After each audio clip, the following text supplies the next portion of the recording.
di Gojek. Assalamualaikum, Totalitas kawan-kawan. ada di Gojek Ini kawan sampai saya sekarang. namanya Mas Agung. Halo, perkenalkan Ya, saya dengan Fahrul. keterbatasannya ini Lengkap ya. saya Fahrul Amrullah, saya Ya, 39 tangan. tahun. Saya Tangannya cuma berdomisili satu, di cuman Denpasar ini Selatan. aja. Jadi selama Dari satu, dari tapi 2018 itu saya masih bekerja di Kawan pantai. saya ini Dulu sewa semangatnya surfing, jual hebat, semangatnya luar biasa. minuman. Jadi dibalik keterbatasannya Mas Agung ini, alhamdulillah semangat hidupnya tinggi, semangat untuk tujuannya tinggi.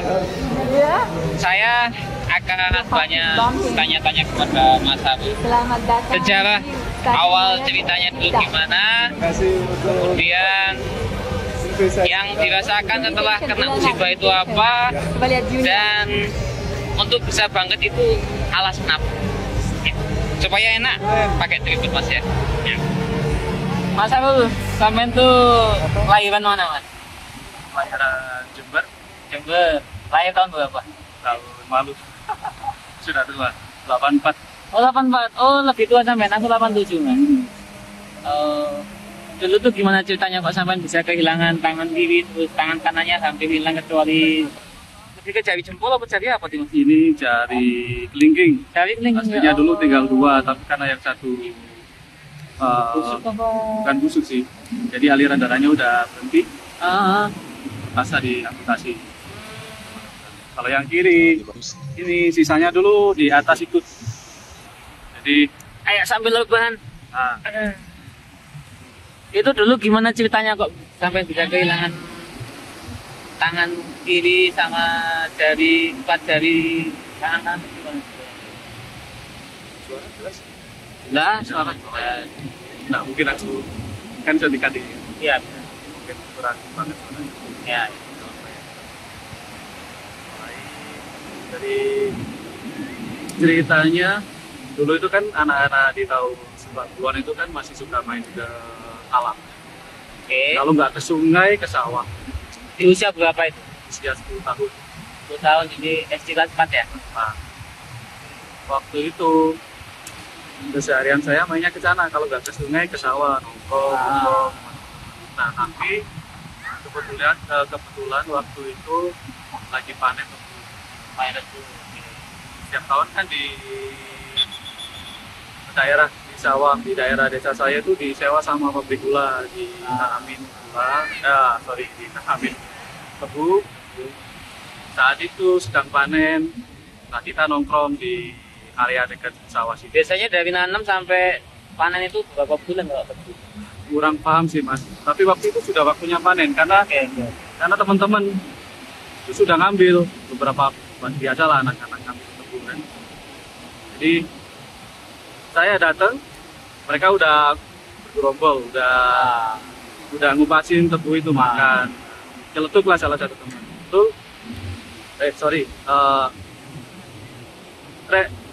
tebunya, keretanya udah lewat gitu.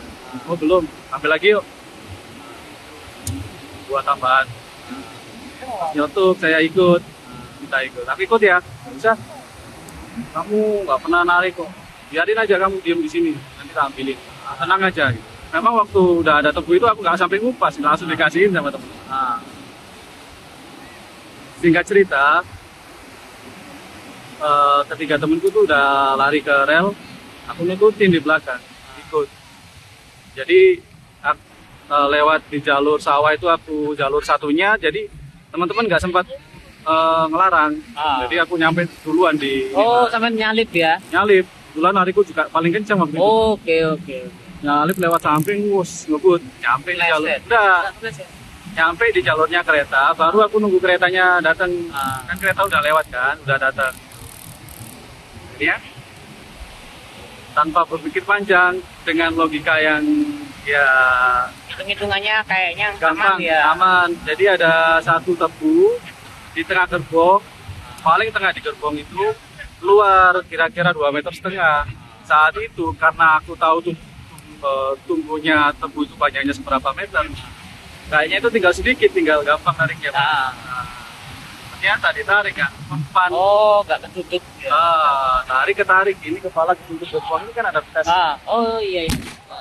Gerbong, sep, bahasanya orang Jawa gelosor. Nah, kaitannya sama tangan sampai. Nah, itu waktu posisi seperti itu, kepala ini udah mau masuk Masuk ke bawah. roli itu. Pas di rodanya tak tahan, Pakai tangan. kedua tangan Pakai. nyelamatin ke muka. Oh. Ini kan ini udah Jadi gini ya.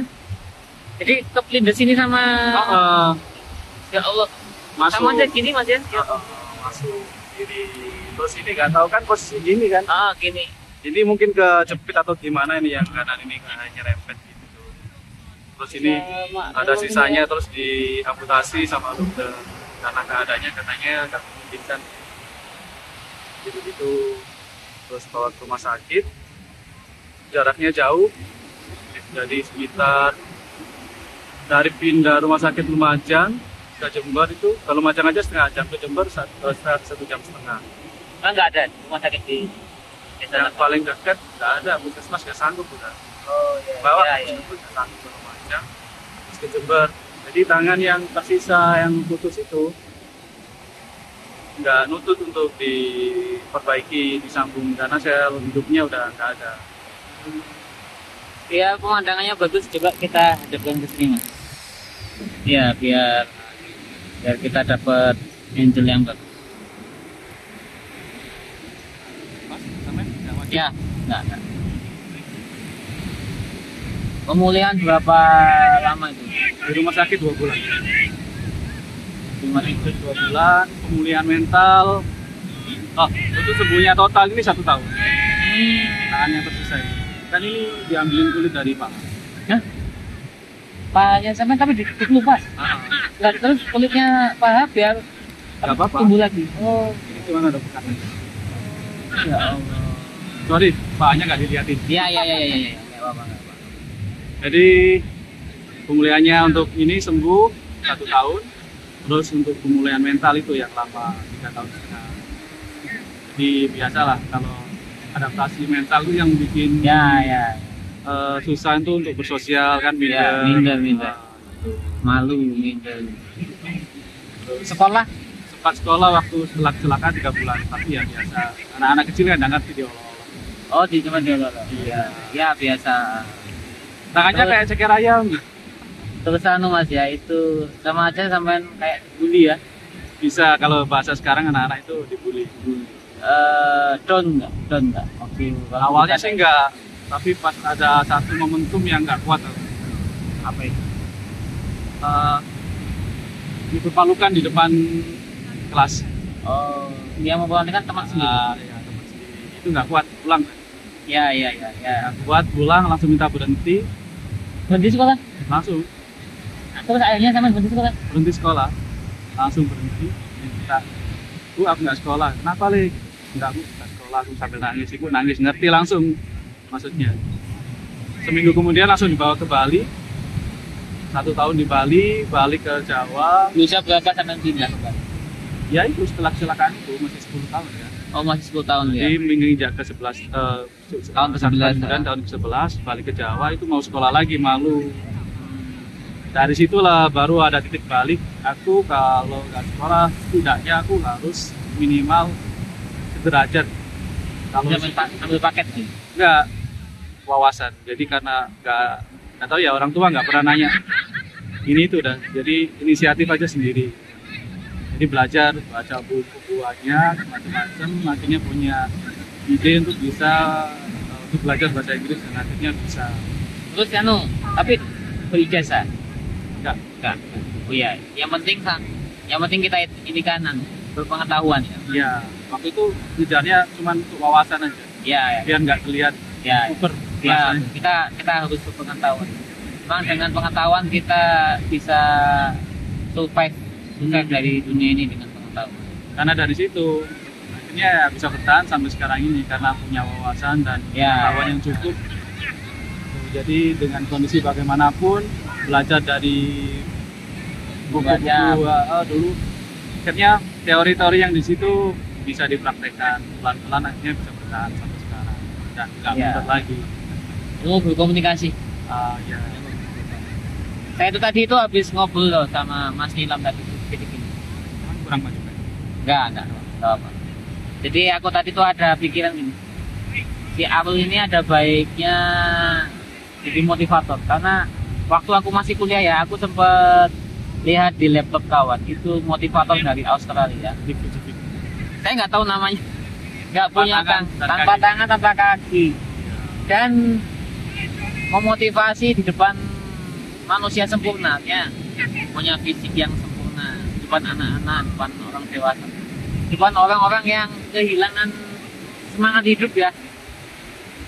Ya kadang saya juga mikir ya, kadang-kadang itu kalau ngelihat kekurangan tuh kayaknya kok nggak ada rasa syukur ya, kayak kenapa aku ini ya yang fisiknya sempurna.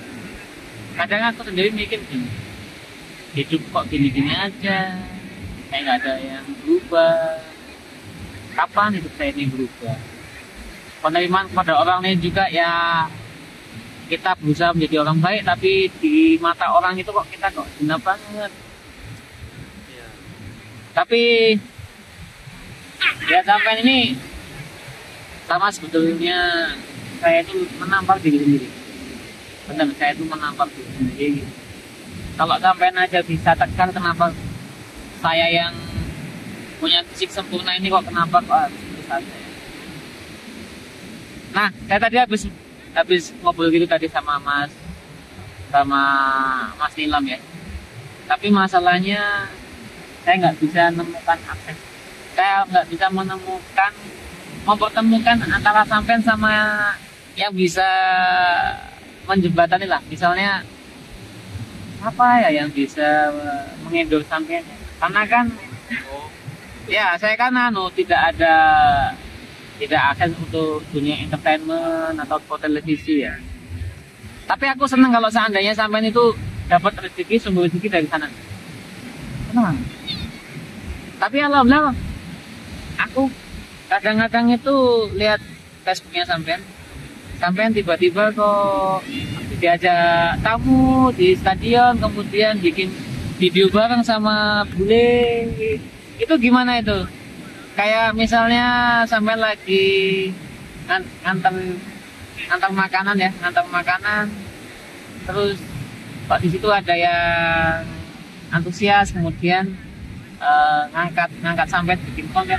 Alhamdulillah itu jadi sampean. Itu gimana itu? Lika-liku cerita sampean di media sosial dan bagaimana Allah ngasih pertolongan ke sampean itu gimana aja itu caranya? Itu yang video viral itu apa? Yang video yang ini?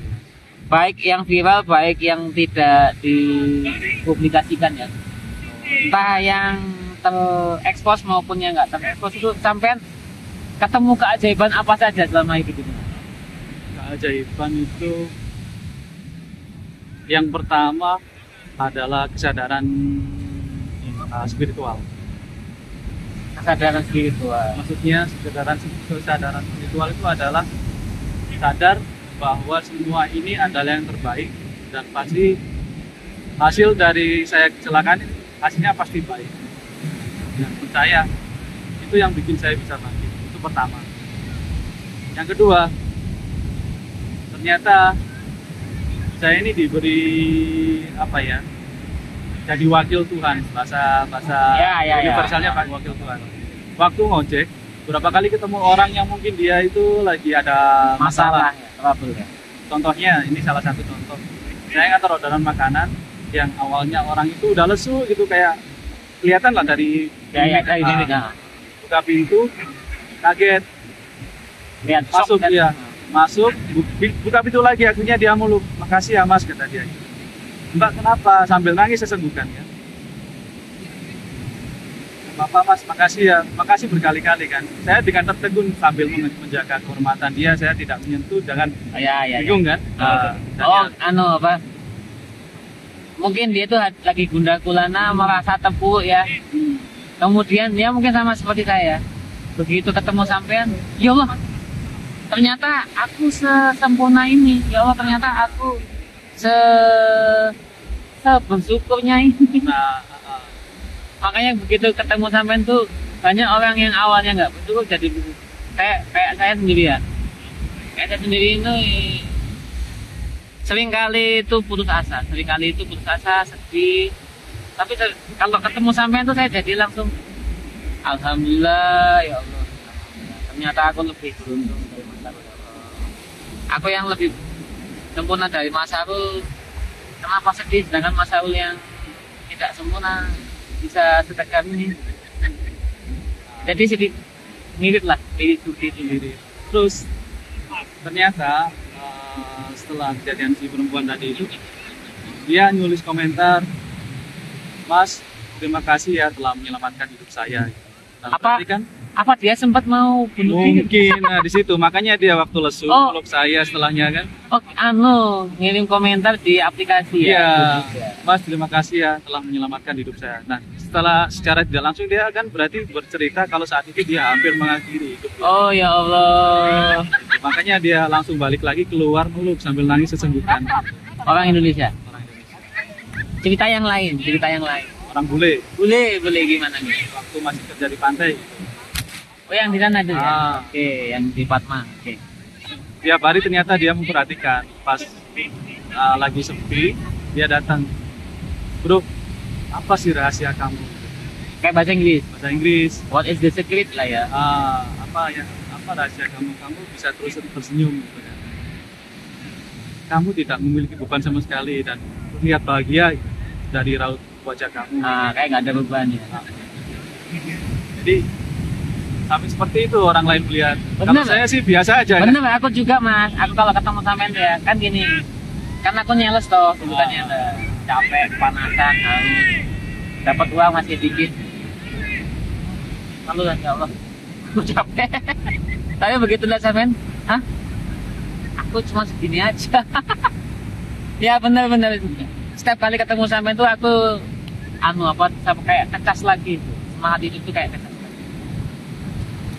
Itu si Budi tadi ya, terus apa jawab sama?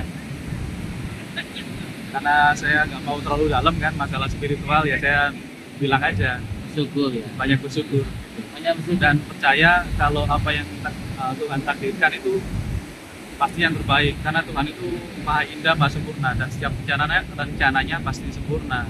Saya percaya di situ.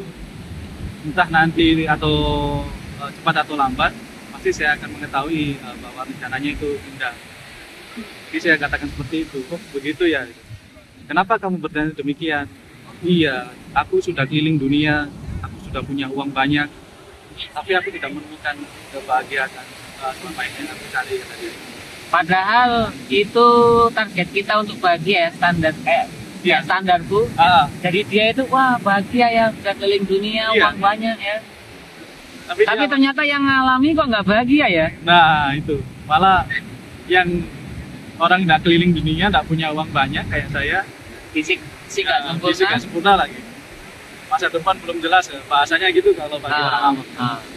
Tapi dia malah melihat ke saya gitu. Nah di situ saya semakin tetap termotivasi untuk membagi energi positif lah ke orang. Ya betul. Ya betul. Jadi sebisa mungkin menampilkan yang terbaik. Motivasinya seperti itu sih, bukan untuk motivasi untuk pamer. Saya Ya, lebih baik betul. enggak, tapi berusaha untuk menampilkan yang terbaik dari sisi saya. Ya. Itu sih motivasi. Yang lain, ini 3 cerita yang lain ada lagi. Satu lagi. Gak ada hebat di hidupnya sampai jadi wakil Tuhan untuk membuat orang tersadar dari rasa putus asa dan kembali bersyukur.